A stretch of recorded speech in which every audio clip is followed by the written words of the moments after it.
Hi everyone! I recently made kimchi using bok choy and it turned out really tasty. So today I want to show you how to make it. It's freshy, crunchy, and super easy. Even if you never made kimchi before, this one is a great place to start. Let's get started. You will need about 2 pounds of bok choy. That's around 8 to 9 large heads. Before washing, cut off the bottom to separate the leaves. This helps get rid of dirt or sand. If the leaves are too big, just cut them in half. Bok choy has lots of vitamins and fiber. It's good for your eyes, digestion, and immune system. And it tastes great in kimchi because it's so crisp and refreshing.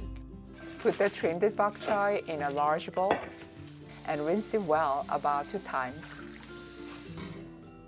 Today, I'm using less than half a cup of coarse sea salt. If you use regular salt, just use a little less. In a big bowl, add a layer of bok choy and sprinkle some salt. Keep layering bok choy and salt like this. Let it sit for about an hour. Mix it once or twice during that time so everything gets briny evenly. After an hour, you will see water has come out. Now rinse the bok choy one more time and gently squeeze out the extra water. Use your hands to press it a bit, it really helps. Now let's add a bit more flavor. Slice a half an onion and cut some green onions into bite-sized pieces.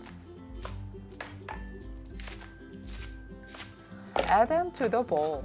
Now let's make the seasoning paste. Add 3 tablespoons of fish sauce, 1 tablespoon of salted shrimp. If you don't have it, just add 1 more tablespoon of fish sauce, 4 tablespoons of gochugaru, 1 tablespoon of minced garlic, half a teaspoon of minced ginger, 1 tablespoon of honey or sugar. The shrimp and honey give it a nice savory and slightly sweet taste. Now mix everything together. Since this is a quick kimchi, we are not using flour paste.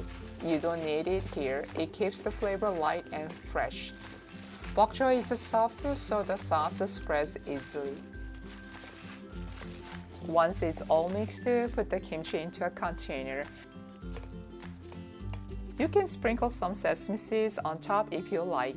You can eat it right away or let it sit at room temperature for half a day.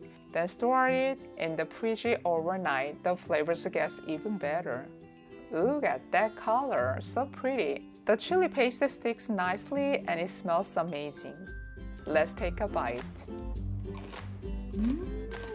It's crunchy, fresh, and full of flavor. Honestly, it's hard to stop eating.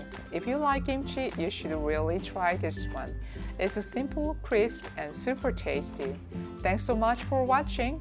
If you like this video, please give it a thumbs up and subscribe. See you next time. Bye-bye!